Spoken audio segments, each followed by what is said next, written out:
Crypto currency سے نفع کمانا، کرپٹو کرنسی لے کر رکھنا اور بعد میں اس پر نفع حاصل کرنا کیسا ہے؟ محمد سرور ثوابی سے۔ دیکھیں، کرپٹو کرنسی بعض چیزیں ایسی ہوتی ہیں علماء اس میں ماہرین سے پوچھ کے ہی رائے دیتے ہیں۔ کرپٹو کرنسی تو ایک ڈیجیٹل کرنسی ہے نا، یہ نئی چیز ہے، تو ماہرین جو تفصیل بتائیں گے علماء اسی کے مطابق فتویٰ دیں گے۔ میرے پاس جتنے ماہرین تھے، ڈاکٹر ذیشان صاحب جن کا میں نے انٹرویو انہوں نے میرا لیا تھا، یا پتہ نہیں میں نے ان کا انٹرویو لیا تھا، یا دونوں نے ایک دوسرے کا انٹرویو لیا تھا، واللہ عالم۔ ان کی رائے یہ تھی، انہوں نے جو ہمیں ڈیٹیل بتائی تھی اس کے حساب سے جائز لگ رہا تھا ہمیں، تو ہم نے فتویٰ دیا جائز ہے۔ لیکن ایک اور بڑے عالم ہیں، عالم سے میری مراد کرپٹو کرنسی کے ماہر، جو میرے پاس ان کا نمبر بھی ہے، میں نام بھی لے لیتا ہوں، تھوڑا سا آپ لوگ ویٹ کریں۔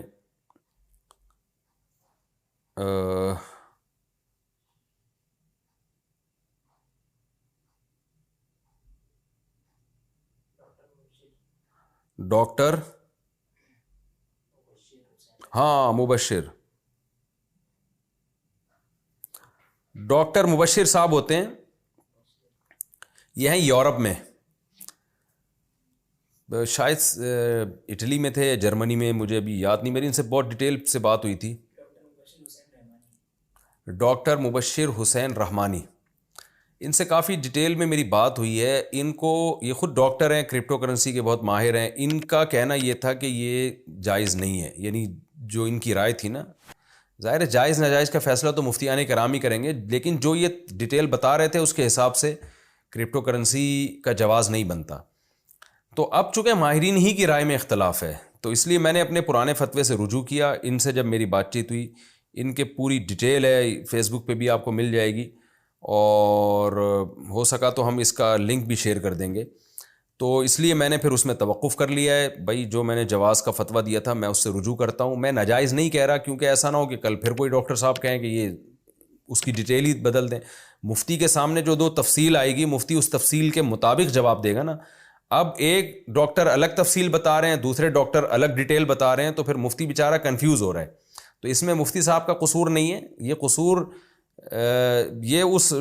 جو معلومات ہمیں مل رہی ہیں ان معلومات میں ٹکرا ہوا ہے۔ اس کی مثال ایسے ہے جیسے کوئی میڈیسن ہو، اب لوگ ہم سے اس میڈیسن کے بارے میں پوچھ رہے ہیں کہ یہ دوا حلال ہے یا حرام، تو میں ڈاکٹروں سے پوچھوں گا نا کہ ڈاکٹر صاحب اس کے اجزاء بتائیں۔ اب ایک ڈاکٹر کچھ اور بتا رہا ہے، وہ بتا رہا ہے اس میں سور کی چربی شامل ہے، وہ بتا رہا ہے اس میں فلاں فلاں حرام اجزاء شامل ہیں، دوسرا ڈاکٹر کہہ رہا ہے کہ نہیں اس میں سور کی چربی نہیں ہے، تو مفتی تو کنفیوز ہو جائے گا، وہ کہے گا بھائی ڈاکٹروں کی رائے میں اختلاف ہے کہ اس میں ہے کیا۔ تو جب ڈاکٹروں کی رائے میں اختلاف ہے تو ہم یہی کہیں گے بھائی ہمیں نہیں پتہ اس کے بارے میں۔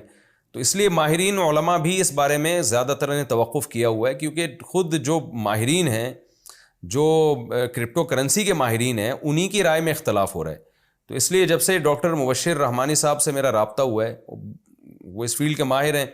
تو اس لیے میں نے توقف کر لیا بھائی جب تک کوئی چیز نکھر کے سامنے نہیں آئے گی 100% کرپٹو کرنسی کے بارے میں، اس وقت تک ہم توقف کریں گے۔ جامعۃ الرشید میں بھی جو جامعۃ الرشید کا آفیشیل فتویٰ ہے، دارالعلوم کرنگی کا جو آفیشیل فتویٰ ہے وہ بھی یہی ہے، اگرچہ جامعۃ الرشید ہی میں بعض مفتیان کرام اپنے طور پہ اس کو جائز کہہ رہے ہیں، لیکن جو جامعۃ الرشید یا دارالعلوم کرنگی کا یا دیگر بڑے اداروں کا جو آفیشیل ایک فتویٰ ہے وہ یہی ہے کہ بھائی اس کے بارے میں معلومات ہمیں جو ہے نا وہ کلیئر نہیں ہے، اس لیے سب نے اس میں توقف کیا ہوا ہے اس میں جب تک۔ اور دیکھیں الحلال ابین والحرام ابین، حدیث میں آتا ہے حلال بھی واضح حرام بھی واضح، اور کچھ چیزیں مشتبہات میں ہیں، تو بہتر یہی ہے کہ جب تک 100% اس کے جائز ہونے کا یقین نہیں ہوتا، مشتبہات میں تو ہے، بہرحال مشتبہات سے بچنا ہی بہرحال بہتر ہے۔